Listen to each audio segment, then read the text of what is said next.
Raven Research sunar.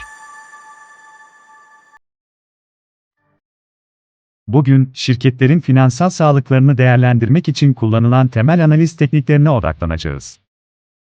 Bu teknikler, yatırımcıların ve analistlerin bir şirketin performansını anlamalarına yardımcı olmak için kullanılır. Bu analiz, bir şirketin varlıkları, borçları ve özkaynağı arasındaki ilişkileri inceleyerek, mali durumu hakkında kapsamlı bir görünüm sunar. Bilançonun sol tarafında yer alan varlıklar, yani aktifler, bir şirketin sahip olduğu kaynakları temsil eder. İki ana kategoriye ayrılırlar. Kısa vadeli varlıklar, bunlar nakit, stoklar ve alacaklardır ve uzun vadeli varlıklar, genellikle makineler, binalar ve yatırımlardır. Bilançonun sağ tarafındaki borçlar, bir şirketin finansman kaynaklarını temsil eder. Kısa vadeli borçlar, genellikle kısa vadeli kredi ve tedarikçi borçlarıdır. Uzun vadeli borçlar ise genellikle tahviller ve kredilerdir. Borçlar, şirketin dış finansmanını ve kendi sermayesini nasıl kullandığını gösterir. Özkaynak, bir şirketin varlıklarının borçlarından ne kadarını finanse ettiğini gösterir. Özkaynak, genellikle hisse senedi sahiplerine ait olan sermayeyi ve geçmiş yıllardaki kar ve zararları içerir. Bu, bir şirketin sahiplerinin şirkete ne kadar değer kattığını gösterir. Bilanço analizinde önemli bir diğer kısım da likidite oranlarıdır.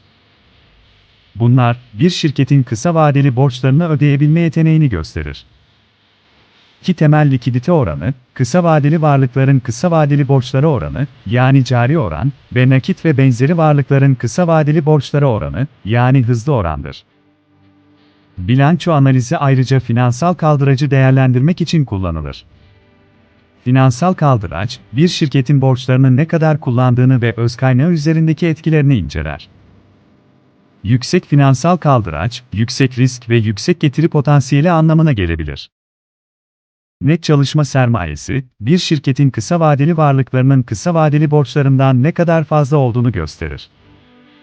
Pozitif net çalışma sermayesi, bir şirketin kısa vadeli finansmanını yönetme konusunda daha rahat olduğunu gösterir.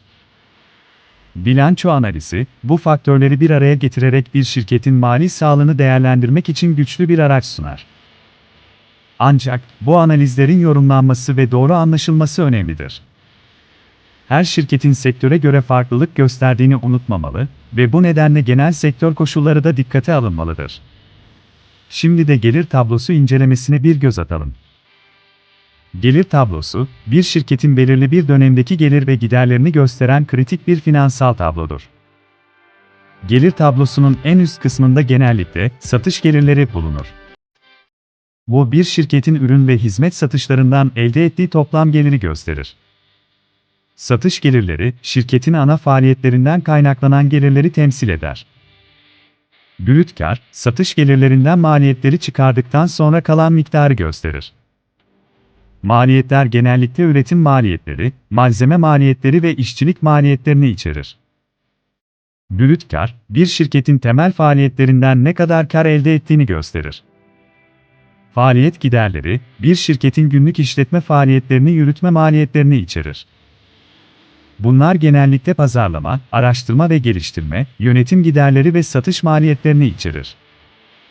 Faaliyet giderleri, şirketin kar marjını etkileyebilir. Gelir tablosunun alt kısmında genellikle vergiler ve diğer giderler bulunur. Bu, şirketin ödediği vergileri ve diğer giderleri içerir. Vergi sonrası kar, şirketin gerçekten elde ettiği net karı gösterir. Net kar, gelir tablosunun en altında yer alır ve bir şirketin belirli bir dönemdeki toplam karını gösterir. Bu rakam, şirketin tüm gelirleri ve giderlerini dikkate aldıktan sonra elde edilen net karı ifade eder. Gelir tablosu incelemesinde karlılık oranları da önemlidir. Brüt kar marjı, faaliyet kar marjı ve net kar marjı gibi oranlar, bir şirketin karlılığını ölçmeye yardımcı olur. Gelir tablosu, geçmiş dönemlerle karşılaştırılarak ve trend analizi yapılarak daha iyi anlaşılabilir. Bu analiz, bir şirketin gelirlerinin ve giderlerinin zaman içindeki değişimini değerlendirmenize yardımcı olabilir. Gelir tablosu incelemesi, bir şirketin operasyonel performansını ve karlılığını değerlendirmek için güçlü bir araçtır. Ancak, dikkat edilmesi gereken faktörler arasında sektör koşulları, rekabet durumu ve makroekonomik faktörler de bulunmalıdır. Son bölümde nakit akış tablosu analizini daha yakından ele alacağız. Nakit akış tablosu, bir şirketin belirli bir dönemdeki nakit girişlerini ve çıkışlarını gösteren önemli bir finansal tablodur. İşletme faaliyetlerinden nakit akışı. Bu bölüm, bir şirketin ana iş faaliyetlerinden kaynaklanan nakit akışını gösterir. Satışlardan elde edilen nakit, tedarikçilere yapılan ödemeler ve çalışanlara ödenen ücretler gibi işletme faaliyetlerinden kaynaklanan nakit akışları burada yer alır. Yatırım faaliyetlerinden nakit akışı. Yatırım faaliyetleri bölümü, bir şirketin varlık ve yatırımlarına yapılan harcamaları ve elde edilen gelirleri içerir. Yatırım faaliyetleri genellikle makine ve ekipman alımları, şirket birleşmeleri, hisse geri alımları ve diğer büyük yatırımları kapsar. Finansman faaliyetlerinden nakit akışı. Bu bölüm, bir şirketin sermaye yapısını değiştiren finansman faaliyetlerini içerir. Örneğin, hisse senedi ihracı, borçlanma, temettü ödemeleri ve borç geri ödemeleri gibi işlemler bu kısımda yer alır. Toplam nakit akışı. İşletme, yatırım ve finansman faaliyetlerinden gelen nakit akışları toplandığında elde edilen net nakit akışıdır. Bu bir şirketin belirli bir dönemdeki nakit pozisyonunu gösterir. Nakit ve nakit benzerleri. Nakit akış tablosu ayrıca dönem sonundaki nakit ve nakit benzerlerini de gösterir. Bu bir şirketin likidite durumunu ve nakit rezervlerini değerlendirmek için önemlidir. Operasyonel nakit akış oranları. İşletme faaliyetlerinden gelen nakit akışının belirli kriterlere bölünmesiyle elde edilen oranlar, şirketin operasyonel sağlığını değerlendirmek için kullanılır. Örneğin, nakit faaliyet oranı veya nakit kar marjı gibi oranlar, bir şirketin nakit akışının kalitesini ölçmeye yardımcı olabilir. Geçmiş dönem karşılaştırmaları ve trend analizi. Nakit akış tablosu, geçmiş dönemlerle karşılaştırılarak ve trend analizi yapılarak değerlendirilebilir. Bu bir şirketin nakit akışındaki değişiklikleri ve eğilimleri anlamak için önemlidir.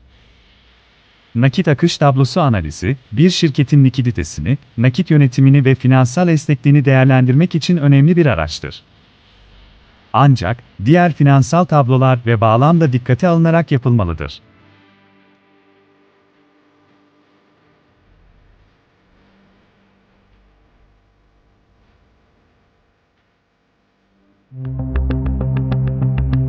Kanalımıza destek olmak için abone olup bildirimlerinizi açarak videolarımızı beğenip daha geniş kitlelere ulaşmasını sağlayabilirsiniz.